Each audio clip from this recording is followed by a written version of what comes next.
ألف لام ميم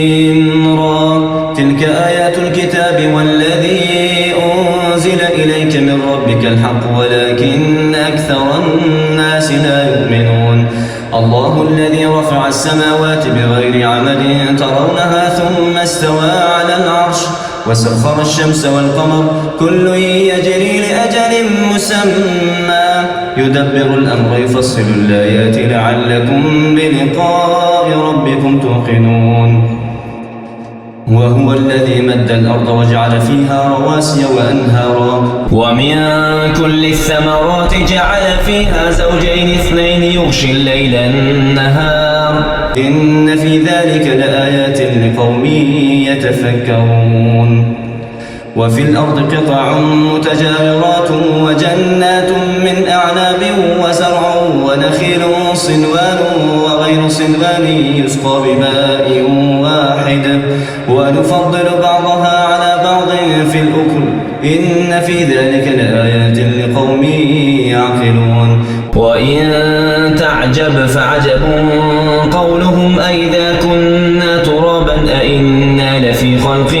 جديد أولئك الذين كفروا بربهم وأولئك الأغلال في أعناقهم وأولئك أصحاب النار هم فيها خالدون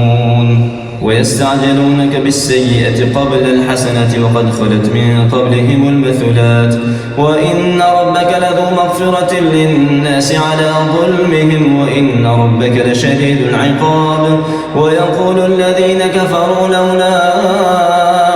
أنزل عليه آية من ربه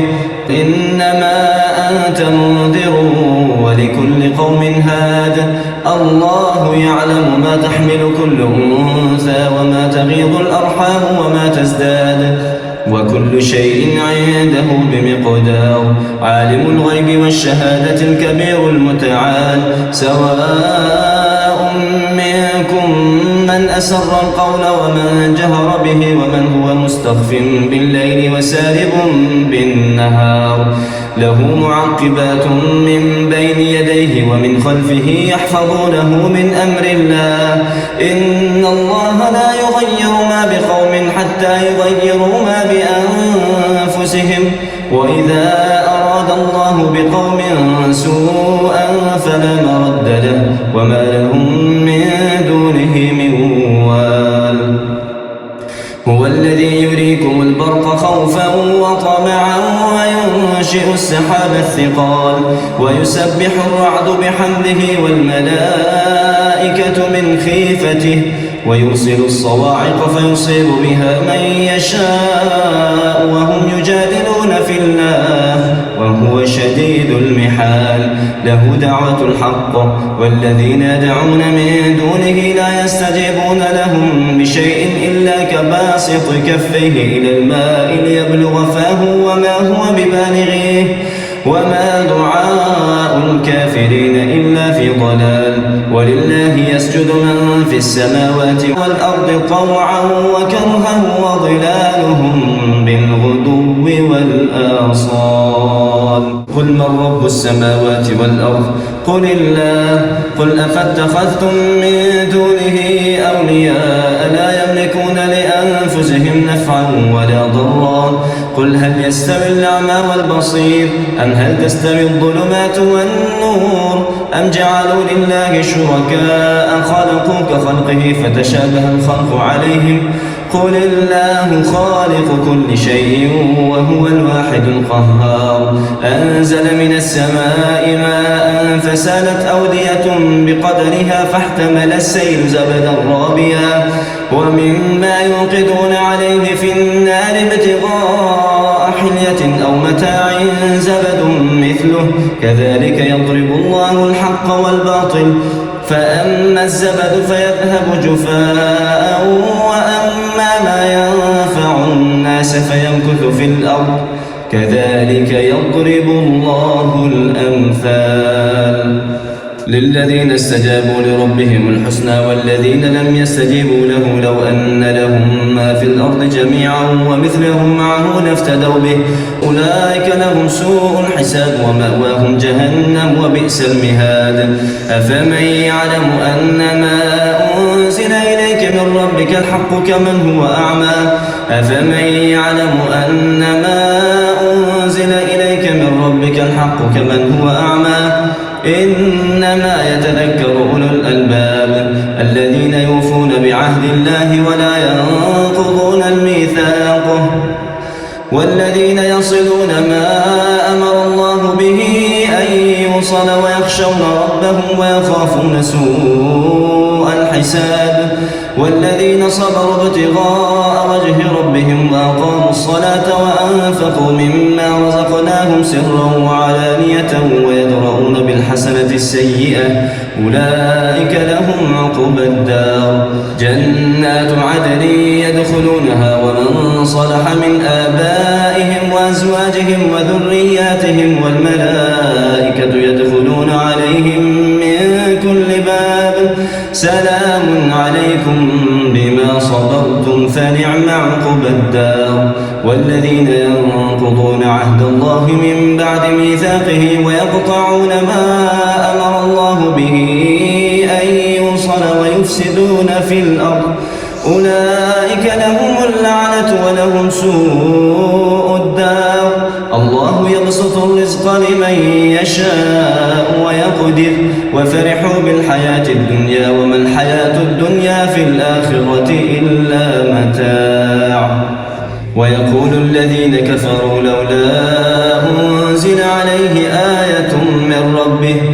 قل إن الله يضل من يشاء ويهدي إليه من أناب الذين آمنوا وتطمئن قلوبهم بذكر الله ألا بذكر الله تطمئن القلوب الذين آمنوا وعملوا الصالحات طوبى لهم وحسن مآب كذلك أرسلناك في أمة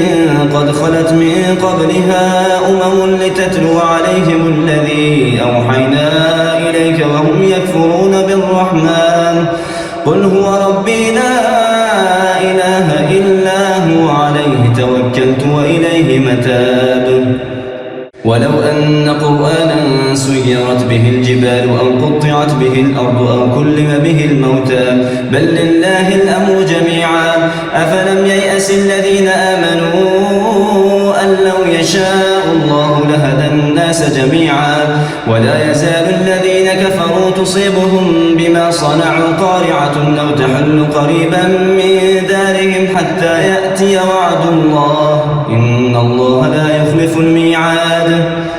ولقد استهزئ برسل من قبلك فأمليت للكافرين ثم أخذتهم فكيف كان عقاب أفمن هو قائم على كل نفس بما كسبت وجعلوا لله شركاء قل سموهم أم تنبئونه بما لا يعلم في الأرض أم بظاهر من القول بل زين للذين كفروا مكرهم وصدوا عن السبيل ومن يضلل الله فما له من هاد لهم عذاب في الحياة الدنيا ولعذاب الآخرة أشق وما لهم من الله من واق مثل الجنة التي وعد المتقون تجري من تحتها الأنهار أكلها دائم وظلها تلك عقبى الذين اتقوا وعقبى الكافرين النار والذين آتيناهم الكتاب يفرحون بما أنزل إليك ومن الأحزاب من ينكر بعضه قل إنما أمرت أن نعبد الله ولا أشرك به إليه أدعو وإليه مآب وكذلك أنزلناه حكما عربيا ولئن اتبعت أهواءهم بعدما جاءك من العلم ما لك من الله من ولي ولا واق ولقد أرسلنا رسلا من قبلك وجعلنا لهم أزواجا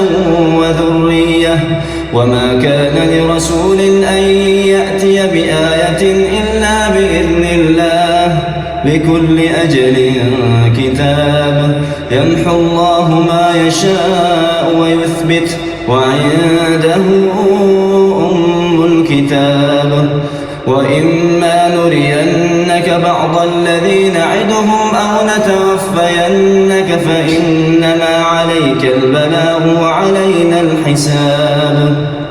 أولم يروا أنا نأتي الأرض ننقصها من أطرافها والله يحكم لا معقب لحكمه وهو سريع الحساب وقد مكر الذين من قبلهم فلله المكر جميعا يعلم ما تكسب كل نفس وسيعلم الكفار لمن عقبى الدار ويقول الذين كفروا لست مرسلا قل كفى بالله شهيدا بيني وبينكم ومن عنده علم الكتاب الله أكبر.